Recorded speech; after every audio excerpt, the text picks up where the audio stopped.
J'ai une question à vous poser. Quel regard vous avez sur une période de l'histoire de l'Algérie qui est étudiée de près par les historiens actuels, la période du royaume arabe? Alors, est-ce que c'est un malentendu? Un malentendu. Vous savez, le problème de l'Algérie, ça a été un cadeau empoisonné. Personne n'en voulait. Et le comportement qu'on a eu au moment de la conquête, il est là. Pourquoi, alors qu'on dit peu, parce qu'on raconte l'histoire du blé qui n'était pas payé, des éventails, c'est entièrement faux. Le concert des nations européennes avait prévu en 1825-26 une expédition sur l'Afrique du Nord. À tel point que les pays de l'époque, c'est-à-dire il y avait l'Angleterre, l'Espagne, le royaume de Naples, le royaume de Sardaigne, la France et l'Allemagne, la Prusse. Ils avaient décidé à tel point que, et c'est dans le livre de Jouot sur les Juifs, ils étaient partagés, l'Afrique du Nord, en tronçons. Et puis pour des raisons diverses, ça ne s'est pas fait.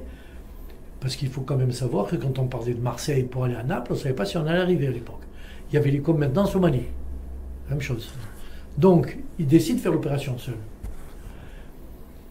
Il envoie des troupes. Est-ce qu'il lui a fait perdre son trône? Parce qu'il aurait ses troupes à Paris, il n'aurait pas eu ce problème.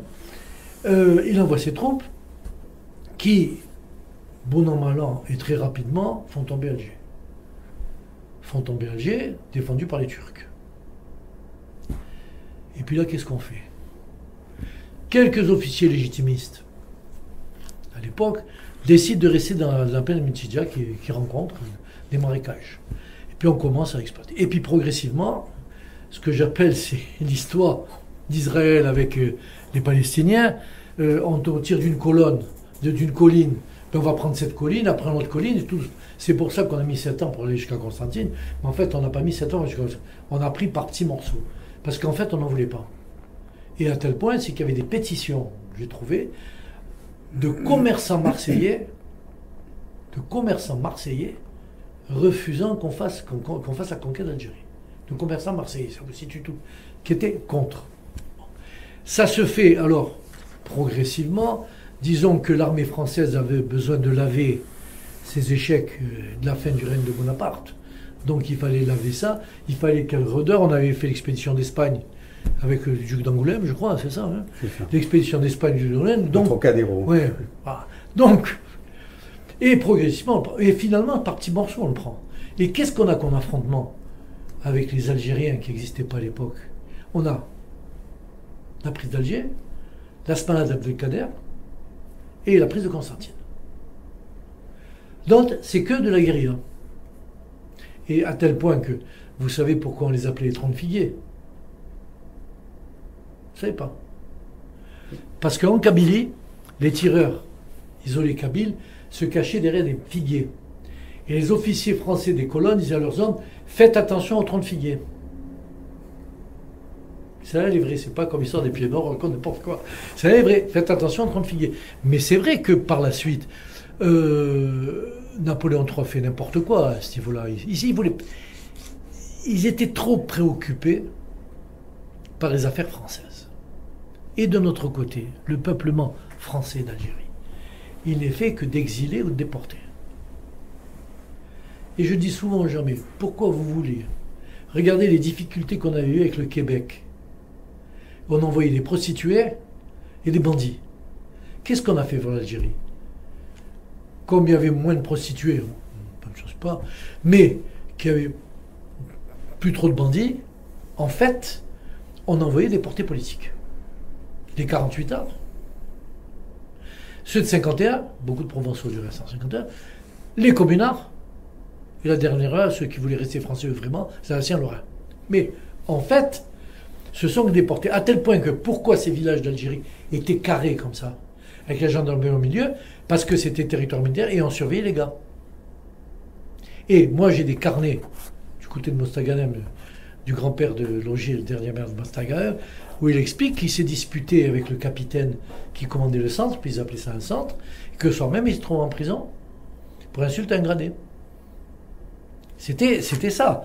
Alors par la suite, mettre une structure en place, mais on a fait des miscellanées avec un copain là, les renversements de règlements administratifs sur l'Algérie, il y en a 50 en 60 ans. On ne savait pas quoi faire. On ne savait pas quoi faire. Alors, pour tout terminer, on a dû en faire des départements français. Moi, je pense qu'il y avait une arrière-pensée de faire élire, faire élire des copains qui ont été battus ailleurs. On fait des départements français. On a fait des départements français. Bon. Mais en fait, dans une situation bâtarde. Le décret Crémieux, qui vient tout de suite après le rêve du royaume arabe, le décret Crémieux, va arriver là. Ça va créer encore un nouveau malaise. Et Napoléon, bon, moi je sais qu'il y a des gens qui adorent Napoléon III.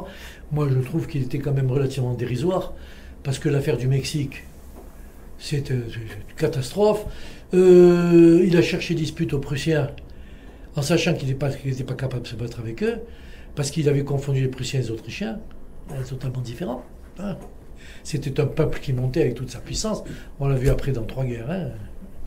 Mais c'est vrai que ce royaume arabe, c'était également un doux rêve, comment dirais-je, une fiction. Une fiction. Comme on a fait l'Algérie, on faisait le royaume arabe. Et puis derrière... alors je sais qu'il y a beaucoup de gens qui se penchent là-dessus, mais en fait, moi qui suis un vieux réactionnaire en histoire... En fait, un peuple, une nation, elle n'est pas comme ça du jour au lendemain. On ne tape pas sur un chapeau et il sort une nation. Il faut des années, des siècles de vie commune. Surtout une nation comme la France, qui est faite de plusieurs ethnies. Je ne parle pas de la Russie, où ils sont tous russes, en Espagne. Enfin, ça se discute, mais en Angleterre, ils sont tous anglais. En France, il y a des Alsaciens, il y a des Catalans, et c'est 40 siècles, 10 siècles de travail en commun qui en fait. Et là, on a voulu en un seul coup, mais la seule vraie solution qu'il y avait en Algérie, la seule vraie solution, pas que pour l'Algérie, parce que ce qui me rend malade, c'est quand en septembre 58, 2 départements d'outre-mer ont demandé à devenir des départements, 2 territoires d'outre-mer ont demandé à devenir des départements français, c'est la Côte d'Ivoire et le Dahomey. Quand on voit ce qui s'est passé par la suite en Côte d'Ivoire, tous les morts de Côte d'Ivoire sont dus aux gens qui n'ont pas voulu à cette époque-là en faire des départements d'outre-mer. Parce qu'il n'y aurait jamais eu en département ce qui s'est passé dans ces pays-là. Parce qu'il y avait une autorité française avec eux. Ils n'ont pas voulu. Mais c'était une grande confédération française où le roi du Maroc, qui a eu cette phrase merveilleuse, « J'ai demandé un verre d'eau en parlant d'indépendance et on m'a noyé dans une piscine ». Vous avez celle de Houphouët-Boigny disant la phrase suivante: « J'ai attendu avec mon bouquet de fleurs sur les marches de l'Élysée ».